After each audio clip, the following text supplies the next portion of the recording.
પ્રમાણે બટાકા ખરેખર સારા છે બરાબર. અને લગભગ 450 થી 500 ની એવરેજ બટાકો લગભગ થઈ સારું જશે. થાય તો સારું કહેવાય. હા, સારું નોર્મલી 300 350 ઉપર જાય એટલે આપણે સારું સારું માનીએ પણ તોય સારું છે સારું કહેવાય. અને મને પાણીની ખેંચ બહુ પડી હતી ખરેખર. બરાબર. હા રાજુભાઈ, આ તમે જાત કઈ વાવી હતી? આપણે આ એલઆર છે અત્યારે. એલઆર છે. અને કયા મહિનામાં કઈ તારીખનું યાદ છે વાવેલા? આ આપણું વાવેતર છે 11/11 નવેમ્બર. હા, અને લગભગ અત્યારે એને દિવસો થયા છે 115 દિવસની આજુબાજુ થઈ ગયું. હવે આ જે બટાકાનું વાવેતર કર્યું, હા, એ સમયે તમે પાયામાં ક્યાં ક્યાં ખાતર આપ્યા હતા? એ વખતે 10, 26, 3 થી 3.25 થેલી મેં પાયામાં આપી હતી. એકરે કે વીઘે? 1 વીઘામાં એક એટલે. વીઘામાં. બરાબર. અને પછી તમારું જે મહાલાભ હતું છે. Very good sir. અને એ મેં એલઆરની અંદર લગભગ 40 કિલો વીઘે આપ્યું. વીઘે 40 કિલો. હા. બરાબર. અને પુખરાજમાં આપ્યું હતું મેલ 25 કિલોની રેન્જમાં. એમાં ઓછું રાખ્યું. એમાં તો અચ્છા, આજે તમે મહાલાભ જે વાપર્યું એ કયા સમયે વાપર્યું હતું? મહાલાભ છે ને લગભગ તમારું મેં 25 દિવસથી ચાલુ કર્યું હતું. બરાબર. 25 દિવસથી લગભગ 5 દિવસે 6 દિવસે, બરાબર. 5 થી 6 દિવસે 5 કિલો રોજે. બહુ સર. તો બટાકા પાયામાં તમે 10 20 વાપર્યું, હમ. પછી એ સિવાયનું વચ્ચે ક્યારે આપ્યું બીજા ખાતરો કાંઈ મહાલાભ સિવાયના? ના, મહાલાભ છે અને બીજા મેં ખાતરો નથી આપ્યા. ખાલી 10 20 વાપર્યું? ખાલી 10 26 શરૂઆતમાં વાપર્યું પાયામાં એ જ. એના પછી એમાં- તમારું મહાલાભ વાપર્યું. બરાબર. એક થેલી મેં પોટાશ વાપર્યો નથી. બરાબર. પછી અત્યારે ઘણા બધા મેગ્નેશિયમ સલ્ફેટ વાપરે છે, બીજા સલ્ફર વાપરે છે, એ પછી કોઈ થતું સલ્ફર મેં નથી વાપર્યું કોઈ. વાપર્યા નથી. ના, હવે અગાઉના વર્ષમાં તમે સલ્ફર વાપરતા છો, એમઓપી વાપરતા છો ક્યારે? એટલે એમઓપી આમ જનરલ હું છૂટું લઈ નથી વાપરતો, બરાબર. પણ આમ એમઓપી પછી પાછળથી હું જવા દઉં છું બરાબર. ડ્રીપ મારફતે. ડ્રીપ માટે. પણ એ આ ફેર એમઓપી ની એક થેલી મેં નથી લીધી બહુ સરસ. અને મેં તમારું મહાલાભ વાપર્યું છે બરાબર. અને એલઆરમાં 40 કિલો મેં વીઘે જવા વીઘે દીધું. તો આપ્યું. અચ્છા, હવે આ બધું વાપર્યું તમે ખાતર બરોબર વીઘે કે જે તે 2 ખાતર, એમાં તમને કંઈ અગાઉ જે ઉત્પાદન લેતા હતા અને આ ઉત્પાદનમાં કેટલો તફાવત? એટલે આમાં શું છે, એલઆર મારું સાહેબ આમ વર્ષ બીજું છે. હા. ગયા વર્ષે શું છે કે પેલી બ્લાઇટ આવી ને એના હિસાબે બધું સુકાઈ ગયું હતું. બરાબર.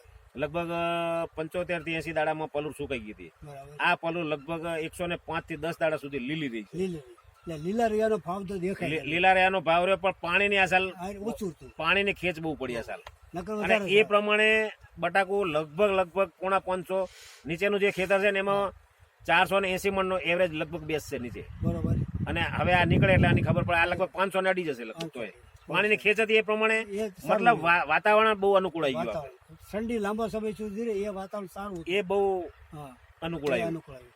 અચ્છા, તમને હવે ઘણી વખત આ બ્લાઇટ કે ડિઝીઝ આવે છે બટાકાના પાકમાં વર્ષોથી આપણા બધા એરિયામાં, હા. તો ઓછાવત તો આમાં તમને લાગ્યું કઈ કયું? આ બ્લાઇટ ડિઝીઝ, બ્લાઇટ આવે પાંદડાનો સુકારો? હા, ના, આ ફેરે એના મેં 3 ડોઝ કમ્પ્લીટ માર્યા. બરાબર. બ્લાઇટ આપણે હા, એના ભલામણના હિસાબે મેં 3 ડોઝ એના પહેલેથી જ ત્રણ ડોઝ કમ્પ્લીટ મારી દીધા. એટલે એ વસ્તુ આ ફેર આવી નહીં. એ આપણે ભલામણમાં હતું કે બ્લાઇટ તો આવે જ છે, આવે જ છે ને, એ આપણે એનો મારી દીધી. છંટકાવ થોડોક એડવાન્સ કર્યો હોય તો વધારે ફાયદો થાય. ના, ઓછે ખર્ચે તમારી થઈ જાય. એ વસ્તુ આપણે એડવાન્સમાં જ આપી દીધી. હા, આપણી ભલામણ એડવાન્સ હોય, જ્યાં જવું રહે કહું છું કે આ થોડોક એડવાન્સ રોગ આવવાનો છે, આવવાનો છે, ઓછ આવત તો રહે, પણ આવ્યા પહેલાં એને જો આપણે કંટ્રોલ કરીએ તો એનો મોટો ફાયદો થાય. ના, સાચી વાત છે. એટલે બધા જ ઝાઝા ભાગના ખેડૂતો ભાઈ એ કરે કે રોગ દેખાઈ જાય ત્યારે કે હજી ક્યાં છે, ક્યાં છે. મેં લગભગ જે ભાઈની સાથે રહીને આપણે ફિલ્ડ ફરતા હતા ત્યારે 30 થી 35 દિવસમાં એવા સિમ્ટમ્સ દેખાતા હતા. મેં એક વાત કરી ભાઈને, મેં આને કંટ્રોલ જો ત્યારથી કરી છે દવાનો પ્રયોગ તો આગળ બહુ ઓછું વધશે.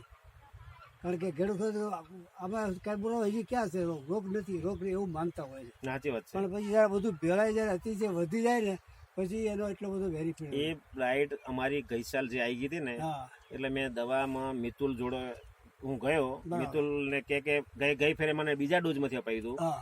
આ ફેરે મેં પહેલા સ્પ્રેમાં એ વસ્તુ આપી દીધી, બીજામાં આપી, ત્રીજામાં આપી. ભાઈ મિત્રોને તેથી વાત કરી હતી સમજે ત્યારે મેં કીધું ધ્યાન રાખજો, આ ડિઝીઝની શરૂઆત થઈ ગઈ છે.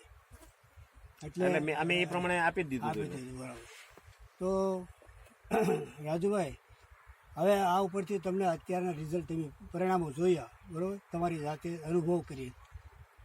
હવેના વર્ષમાં, આવતા વર્ષોમાં તમને કેમ લાગે આ મહાલાભ વાપરવું જોઈએ? મહાલાભનો ફાયદો થાય તમને કંઈ? ના, મહાલાભનો ફાયદો 100% થયો, કારણ કે મેં પોટાશ તો એક થેલી આ મહાલાભ લીધું એટલે પોટાશ ની એક થેલી નથી, અને મેં 80 થેલી મહાલાભ વાપર્યું છે. જે આપણી ભલામણ હતી કે એમઓપી બંધ કરો. હા, મેં તમને ત્યાં સુધી કીધું કે તમે જે કહેશો એનાથી 5 કિલો મારે વધારે વાપરવું છે. આપણે એ વાત કરી કે તમે જો મને નુકસાન થાય છે તમારી પાસે વસૂલ કરો. હા, મેં કીધું હું તમારી સાથે જ છું. મેં કીધું કાંઈ પણ પ્રોબ્લેમ હોય તો બેઠો છો ને. બરાબર.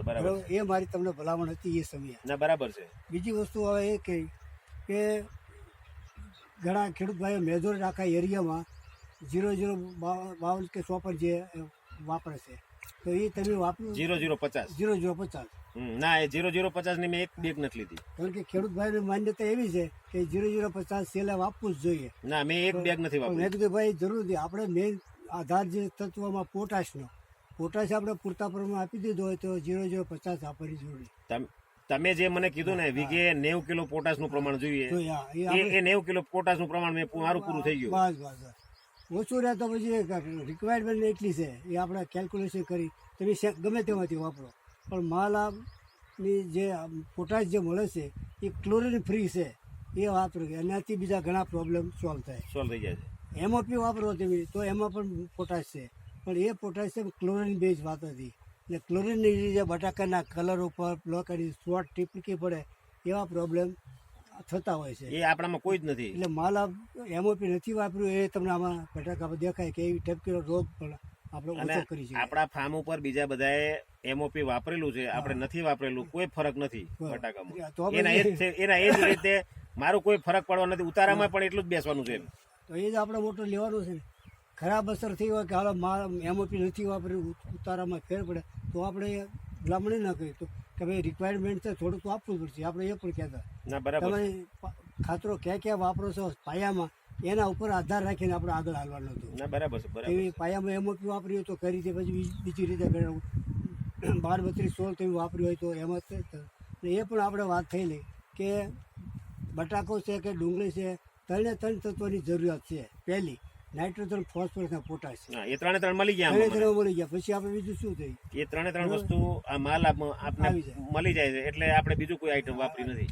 હજુ ઘણા ભાઈઓ આપણે ખેતીમાં સલ્ફર વાપરવું જોઈએ, મેગ્નેશિયમ સલ્ફર વાપરવું જોઈએ, એ વાપરે છે ઘણા ખેડૂત. તો આપણે એ પણ ના પાડી કે આ ખર્ચો કરવાની જરૂર નથી. જોકે ફૂગનું પ્રમાણ વધારે છે, પણ આ સાલ ખરેખર ફૂગ ઓછી છે. બીજું તો હવામાન નહીં છે, કારણ કે ફૂગ વસ્તુ છે કે વાતાવરણમાં ઠંડીનું પ્રમાણ કેટલું છે, વરસાદનું પ્રમાણ કેવું છે, વાદળમાં ભેજનું પ્રમાણ કેટલું, એના ઉપર વધારે. એટલે આ સાલ ભેજનું પ્રમાણ બહુ ઓછું છે. એટલે વરસાદે જોકે આ ગયા વર્ષમાં વરસાદ બહુ ઓછો પડે, લગભગ 10-12 ઇંચ જ વરસાદ પડ્યો છે. એટલે ફૂગનું પ્રમાણ આ સાલ બિલકુલ ઓછું છે. પણ આ તો કુદરતી છે. જો વધારે હોય તો રોગ ફેલાય તો એના માટે આપણે સમયસર પગલાં લેવા. એમાં પછી ખાતર કામ ન કરે. રોગને નિયંત્રણ કરવા માટે યોગ્ય દવા જ જોઈએ. તો રાજુભાઈ, આપનો ટાઈમ લીધો, તમે સહકાર આપ્યો, બહુ આપણો ખૂબ ખૂબ આભાર. અને ખેડૂત ભાઈને તમને લાગે એ જવાબ દેતા રહેજો. જેથી ખેડૂતના લાભની વાત કરે.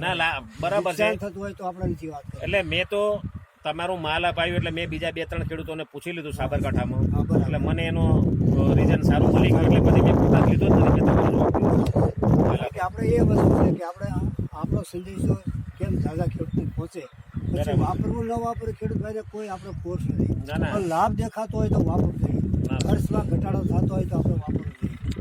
આપણે જે વાપરો છો તે દવા અને ખાતર એ કાંઈ ડબલ કરી નથી વાપરવું. એનાથી ખર્ચો વધારવો નથી, પણ આપણે ખર્ચો ઘટાડવાની વાત.